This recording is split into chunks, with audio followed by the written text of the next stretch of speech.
Welcome friends, welcome back to the kitchen, welcome back to Sunday morning and the old cookbook show. Today we're going to do a recipe out of this cookbook called The Accomplished Cook. This is the first major English cookbook work.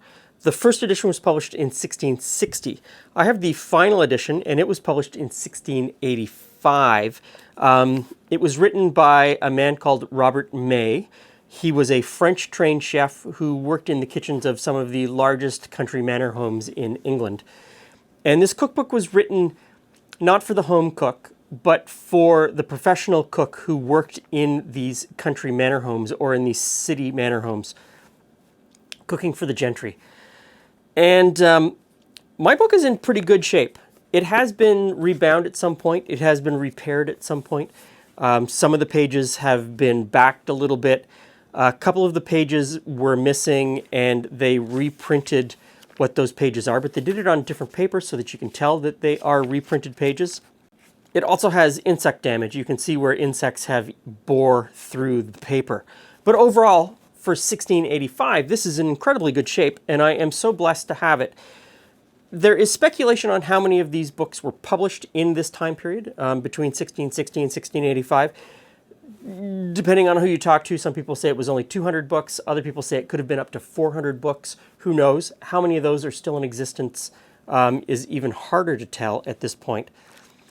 This was purported to have been printed after the death of Robert May, which wasn't uncommon. If you know Mrs. Beeton's cookery, Mrs. Beeton died and the publishers hid the fact that she was dead and continued on publishing, pretending that she was still alive for many, many years. Then they had to give up the gig and say, oh yeah, no, she's dead. But they've continued on reprinting, using her as a brand rather than as a real person. Similar thing happened to this apparently. Some people say that Robert May died 10 or 15 years before this was published. Yet curiously, at the front of this book, there is a dedication that he wrote, and it's dated 1684. Skullduggery by the printer, publisher, who knows? Today we're going to make something called To Make an Excellent Pudding. This is a very simple recipe, and I've chosen it for two reasons. It is a simple recipe. I really like pudding, and I think I might like this one. And also because a lot of the recipes in this book use ingredients that are almost impossible to get in 2021. And we'll talk about that a little bit later. So the recipe says to take equal amounts of white bread, pounded fine, or the crumbs of white bread, and I'm assuming they want it pounded fine. Then the next thing is fine flour. So in goes some fine flour, and I'll just give that a bit of a mix to bring those together.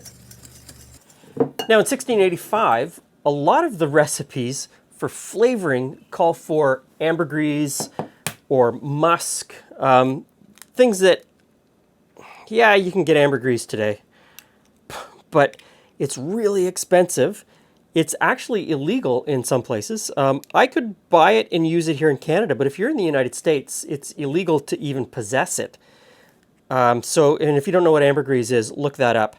In the 1680s, they would have been swimming in it. It would have been much easier to come across because they were hunting whales at that point. And so they would hunt the whale, and that would be a byproduct of hunting the whale. They would use the meat, the blubber, the bones,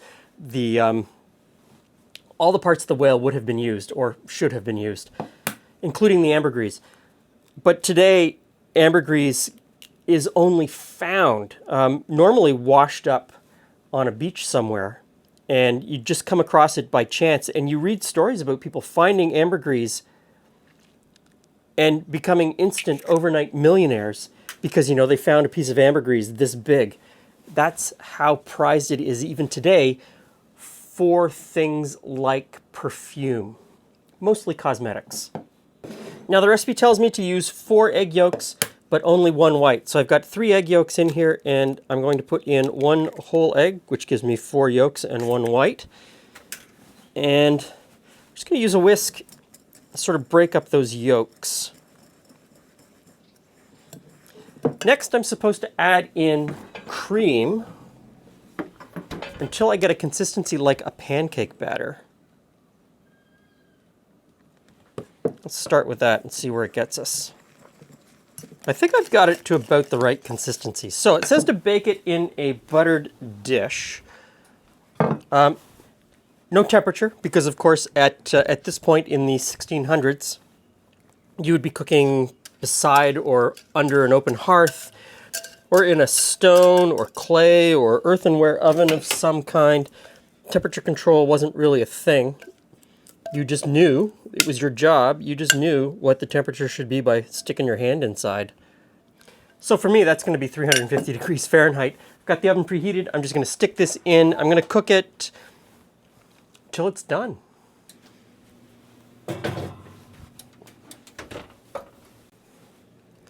Now, once this is baked, which it is, I'm supposed to scrape on some fine sugar. So I'm going to sprinkle some white sugar on top while it's still hot. Hey, Jules. Hey, Glen. Hey, friends. Another beige-looking dessert. Yeah. Dessert? I'm assuming it's a dessert because of the sugar on top. Yes. It kind of looks like it's cookie-ish. So this is from 1685 Cookbook, The Accomplished Cook. Written by Robert May. Well, hopefully he cooks better than James May. I think he probably does cook better than James Although May. we'll see. We'll find out. So it's called To Make an Excellent Pudding. It is an excellent pudding. It's white bread, flour, eggs, cream. There's no flavoring and there's no sugar except for the sugar that I put on top. Okay. Yeah, but this is something that's really common, though, is that they're not super sweet in this time period. The idea of what is sweet is very changed a lot. 1685, sugar's still, sugar is there, definitely, and they're bringing sugar in from the Caribbean. Yep. It's a bit pasty. Yeah. It's got a bit of a pasty texture to it. So there's no flavor in the actual... Maybe you're supposed to put fruit on it. Well, that's what I was going to get to that next, is that, yes, Like some sort of compote or fruit sauce would go on top. That would help it a lot. Definitely, but there's no... It's still got an odd texture, though. The only... Yeah, that's the breadcrumbs. The only flavor would come from any sort of sauce that you put on top. The only sweetness. Yep. That's all, I don't know what else to say about it. It just kind of is. Yeah. It really would be about the sauce on top.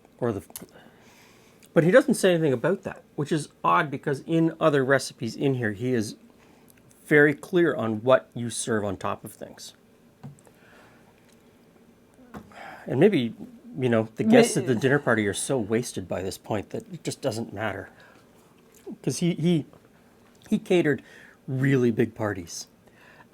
Really, like that era you did, when you did it well. He catered parties for those people that had those parties. Yeah. Yes. The swans and stuff like that, perhaps. Exactly. Yeah. And this is one of the first English cookbooks to have recipes for turkey and potatoes. Ah, New World items. New World items. So he's incorporating things that are rare. Yes. Like those are the people that he's cooking for. But in this case, I would have to disagree that this is not an excellent pudding. But maybe, is there no way that, we messed up the recipe? I don't think so. Okay. There's nothing in it. Just checking.